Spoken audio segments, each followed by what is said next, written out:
Hoje irei discutir educação emocional e, sobretudo, como a educação emocional pode favorecer a superação de traumas ou lidar com traumas, né? Lidar com os efeitos colaterais dos traumas, sobretudo em termos de desregulação emocional ou de padrões emocionais que muitas vezes não conseguimos ter controle, né? Quando eu falo de educação emocional, eu falo em certa medida daquilo que as pessoas estão falando de autoconhecimento, só que é um tipo de autoconhecimento, porque nós podemos ter vários, né? Nós podemos ter autoconhecimento das nossas relações sociais, de como nos comportamos em relação aos outros, nós podemos ter autoconhecimento de como funcionam nossos padrões de pensamento, de como eles afetam nossas relações sociais, mas quando falamos dessa vertente que é as emoções, falamos de um tipo de autoconhecimento sobre quando certas emoções são acionadas em nós e como reagimos a esse processo interior que é emocional, né? Então, quando eu falo de educação emocional, estou falando que precisamos conhecer nossas emoções. Não necessariamente só fugir delas, porque elas podem ser pistas. Elas podem ser pistas que nos ajudam a entender quais são os nossos problemas, o que precisamos melhorar, quais são nossas dificuldades. O fato de uma emoção ser ativada, por exemplo, você sentir medo num contexto X, não significa que você deve fugir daquele contexto. Significa que você pode entender a partir daquele contexto por que você tem medo. Ou por que eu fico ansioso fazendo tal coisa, né? Muitas vezes, quando passamos por traumas, nós temos ansiedades antecipatórias, por exemplo. Eu não gosto de dirigir, porque eu já participei de alguns acidentes de carro. Consigo estar dentro de um carro. Eu tenho dificuldade, fico muito nervoso dirigindo. A emoção é uma pista de algo que eu tenho que confrontar. Eu não vou fugir a vida inteira de dirigir, por exemplo. Já renovei minha carteira e vou voltar a dirigir, né? Sabendo que as minhas emoções são sinais, né, de algo, são pistas para algo, pistas para coisas que podemos resolver também. Nossas emoções muitas vezes ditam caminhos. Elas nos indicam o que podemos resolver em nós, o que é importante que enfrentemos, né? Elas funcionam automaticamente dizendo quando devemos seguir, quando devemos fugir, quando devemos evitar. Mas muitas vezes elas são, na maioria das vezes, eu diria em todos os casos até, elas são generalizações de experiências anteriores. Né? Se uma experiência foi segura para nós vamos seguir em frente. Se uma experiência passada foi hostil, nós vamos fugir, nós vamos evitar. E vamos ter os sentimentos associados a isso. De seguir o sentimento de ter capacidade, até de euforia, ou de evitar, fugir, medo, por exemplo, né? As emoções têm funções, então, para a nossa vida, que são funções antecipadoras. Só que o problema de quem viveu traumas essas emoções antecipadoras podem não corresponder ao momento atual, né? Não significa o fato de eu ter passado, por exemplo, por um acidente de carro, nunca foi comigo dirigindo, que eu dirigindo vá acontecer o mesmo. Mas, então, ela é uma experiência traumática, uma pura experiência traumática, porque eu estou deslocando de um outro contexto em que eu não tinha responsabilidade para um que eu tenho, por medo de ter essa responsabilidade. Então elas têm funções antecipadoras, as emoções, mas elas podem ser reforçadas em certos contextos, de modo que e generalizadas de certos contextos, né? Por exemplo, emoções, por exemplo, se você esteve estudando e você era dito, sei lá, por sua família ou por seus professores que você é ruim naquilo, mesmo que você é bom, talvez você comece a ter medo de fazer aquilo. Se você é ruim em matemática, você vai mal, você vai começar a ficar nervoso ao fazer uma prova de matemática. Mesmo que você às vezes possa ter capacidade de aprender aquilo vai se tornar tão hostil que você não vai mais aprender. Vai ter medo de aprender, medo de fazer, medo de ser testado. Muitas vezes nós, por medo de provas, não fazemos, nos sabotamos para provas, né? Então, tudo isso tem relação com traumas, né?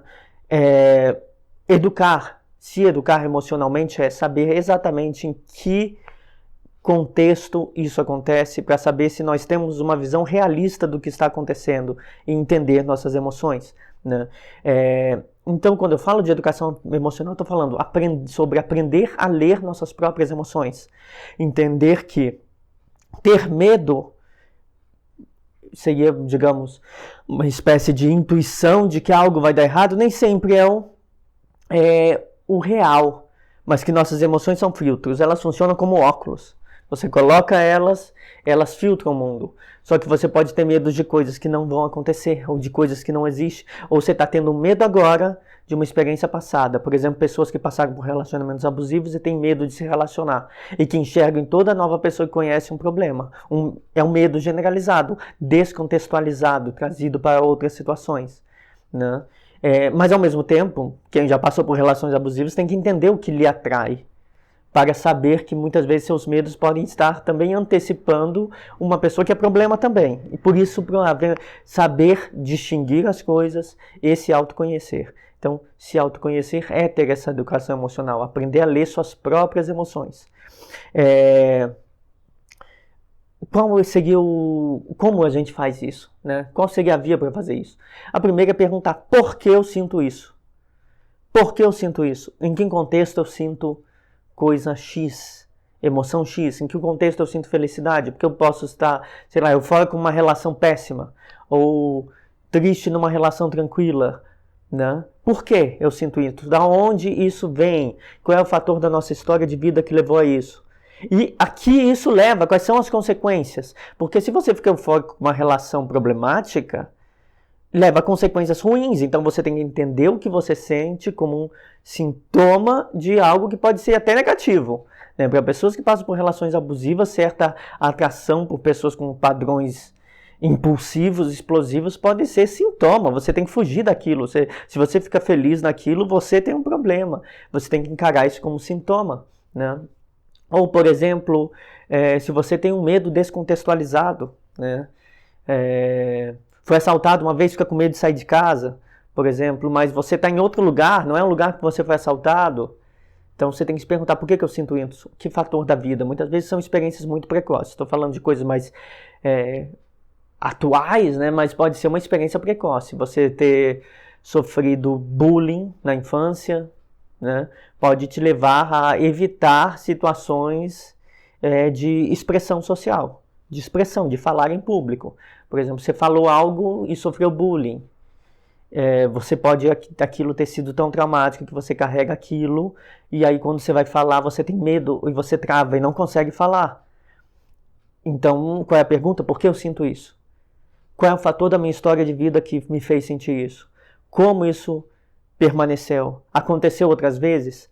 Aqui isso leva a uma dificuldade de falar, né? Por exemplo, quem quer ser professor, mas carrega esse tipo de trauma, vai ter que superar isso, vai ter que enfrentar. Então é bom saber por quê, em que contexto isso aconteceu a primeira vez, em que contexto está se repetindo e quais as consequências, né?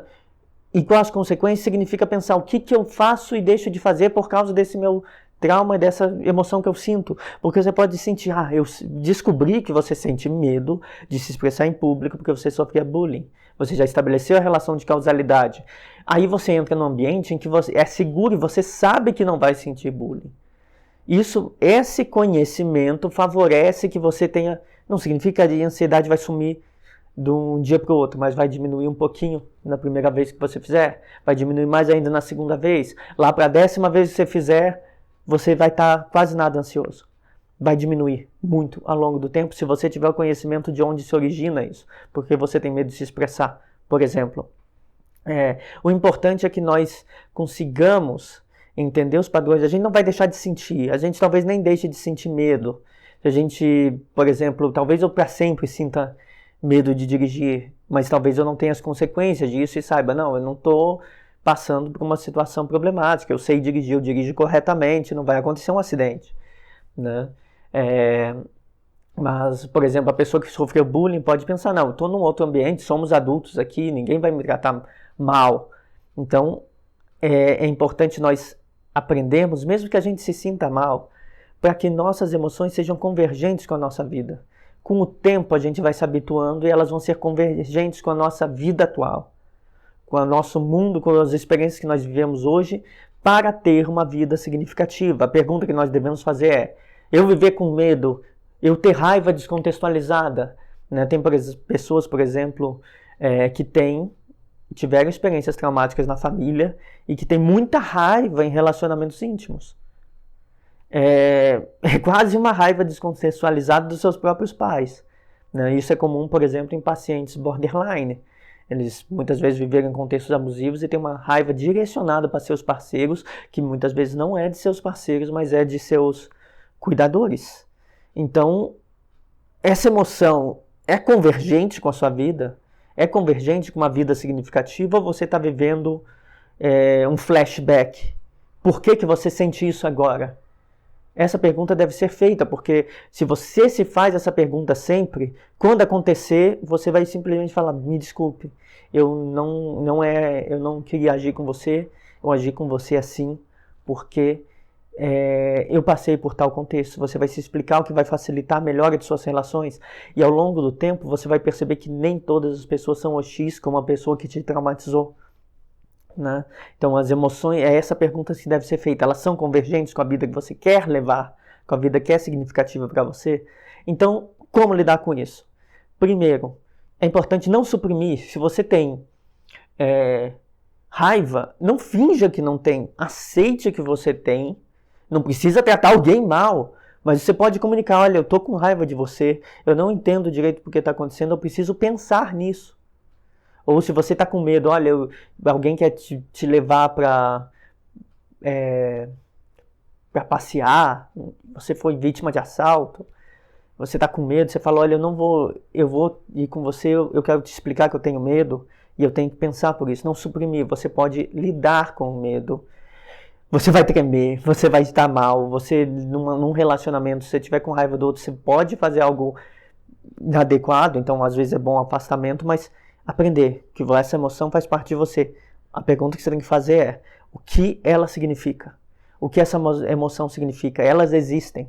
Emoções existem. Porque tem pessoas que simplesmente vão fugir das emoções. Elas sentiram raiva de alguém e elas vão romper completamente aquela relação sem entender, se for descontextualizado, sem entender o porquê. Ou elas têm medo de alguma coisa em específico, elas vão se afastar completamente, fugir daquele problema. Tem medo de se expressar em público, nunca mais vai falar em público. Não é que se trata disso, mas de enfrentar, não suprimir. Porque as emoções vão continuar existindo, elas vão continuar aparecendo como desafios. Então aceitar como elas são, o medo exagerado, a raiva descontextualizada, uma atração perigosa, porque tem pessoas que ficam eufóricas com pessoas que são problemas para ela, ou com situações que são problemas, pessoas que ficam eufóricos em situações de risco. Então, isso existe, você pode simplesmente descobrir que você fica eufórico em situações de risco, dirigindo perigosamente, ou estando numa relação explosiva, né, cheia de vais e voltas, e que você fica eufórico. Você tem que entender suas emoções. Por que eu sinto isso? Será que é correto eu estar aqui? E se for, e será em que medida eu posso enfrentar isso, ou que medida eu posso abandonar isso? Evitar mesmo. Por exemplo, no caso de pessoas que ficam eufóricas em relações nocivas. Isso acontece, é o que eu chamaria de uma atração perigosa, mas você pode evitar. Aí sim você pode evitar, ao invés de ser atraído pela emoção positiva. Então não é só as emoções negativas que nós devemos estudar, como o medo e a raiva, em nós mesmos. Nós devemos estudar quais são as fontes de felicidade, porque muitas vezes elas podem não estar convergentes com nossos ideais de vida boa, né? Por exemplo, uma pessoa pode gostar de beber demais, mas isso converge com o seu ideal de vida boa ou isso atrapalha a sua vida?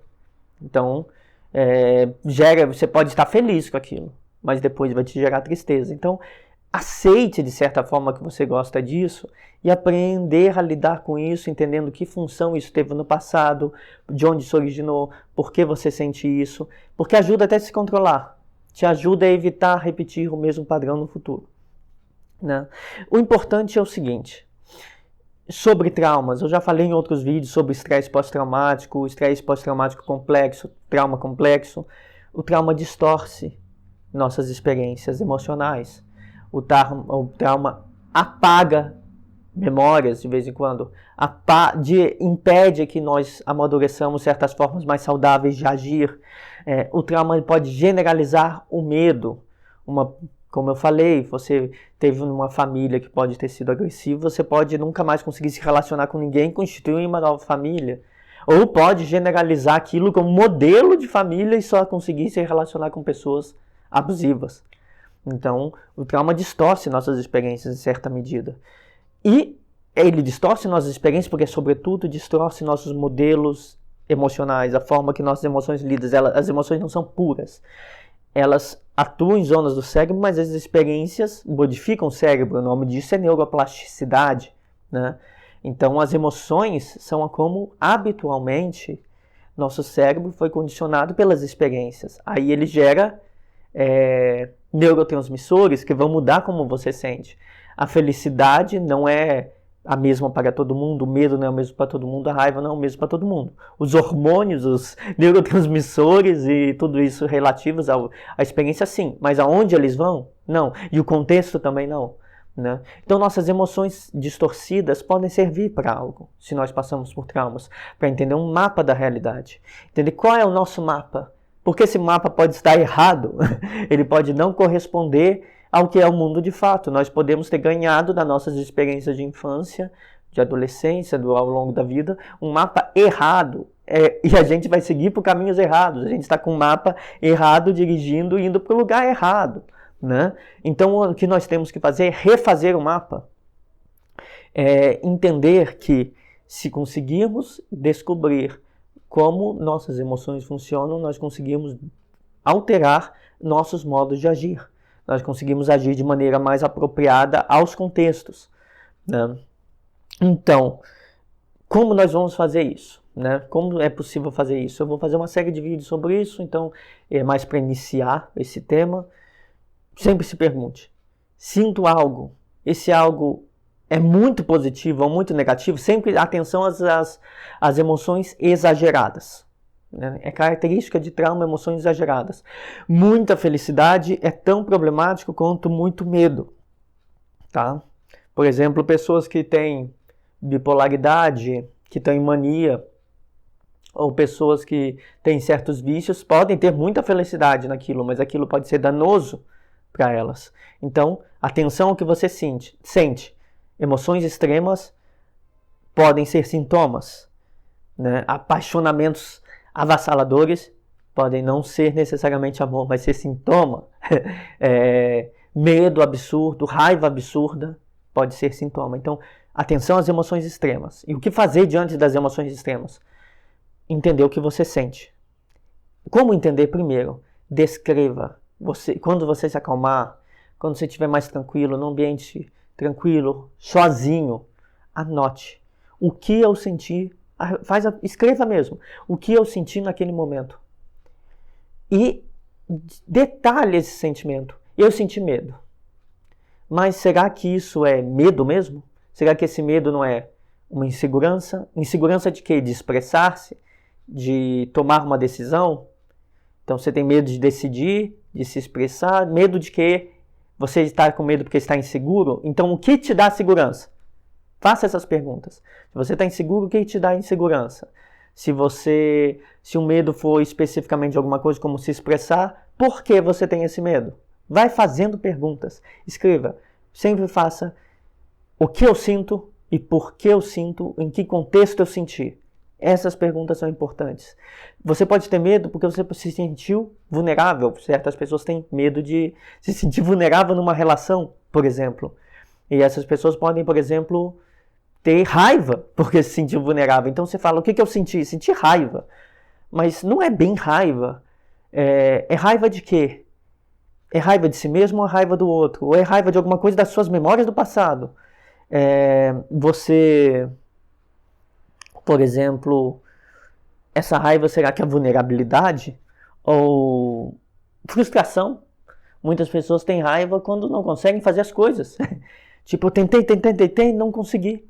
Pode ser frustração. Então aprenda a distinguir. Raiva não é a mesma coisa que frustração. Sentimento de vulnerabilidade pode causar medo, pode causar raiva. Insegurança é outra coisa. Então aprenda a descrever e detalhar. E pergunte, continue se perguntando. O que eu sinto, quando eu sinto, por que eu sinto, que contexto tem a ver com o meu passado. Essas perguntas são importantes. Aprenda a diferenciar emoções, nomear. Nem toda felicidade é igual, nem todo medo é igual, nem toda raiva é igual, nem toda euforia é igual. Aprenda a diferenciar com essas perguntas. que eu sinto, quando sinto, quando senti isso no passado, em que contexto isso aparece. Isso é convergente com a vida que eu quero levar? Se faça perguntas. Pare e anote. Esse é um conselho que eu dou para todo mundo. A experiência, por exemplo, de... Eu não tenho isso, mas eu já fiz autoanálise no papel também. Mas essa experiência, por exemplo, de diários a respeito de suas emoções, se você é traumatizado, ajuda, porque você vai escrevendo e isso ensina, tem a ver com nossos próprios processos cognitivos, escrevendo o que você sentiu, quando sentiu, por que sentiu, e detalhando melhor. Será que essa raiva não é vulnerabilidade? Será que esse medo não é insegurança? Você processa melhor. Escrevendo, processamos melhor. Como eu aprendo um texto, eu estou lendo um livro, depois de concluir o livro, eu faço um resumo um esquema com as ideias centrais de 1 ou 2 páginas.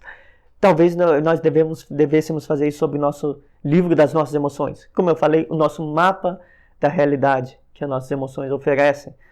Para fazer o mapa correto, a gente está com o mapa errado, vamos fazer ele corretamente.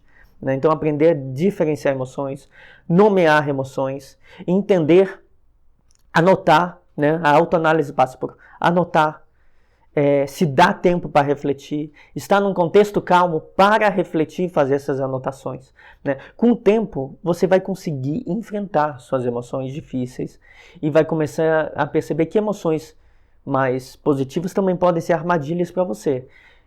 É possível estabelecer a relação de causa e efeito. Eu sinto isso, eu ajo assim. Mas você pode também mudar isso. Eu sinto isso, é sinal que isso se refere a um trauma passado e eu posso agir de outra forma. Então você pode mudar também essa relação de causa e efeito agindo de outra forma. Então esse vídeo foi mais uma introdução a essa questão, de como nos educar emocionalmente e como isso pode ajudar. Entender o que você sente pode ajudar a mudar o modo que você lida com as suas emoções e o modo que você lida com o mundo, com as pessoas, e de modo a permitir que, apesar das emoções distorcidas por um trauma, você possa vir a buscar uma vida significativa.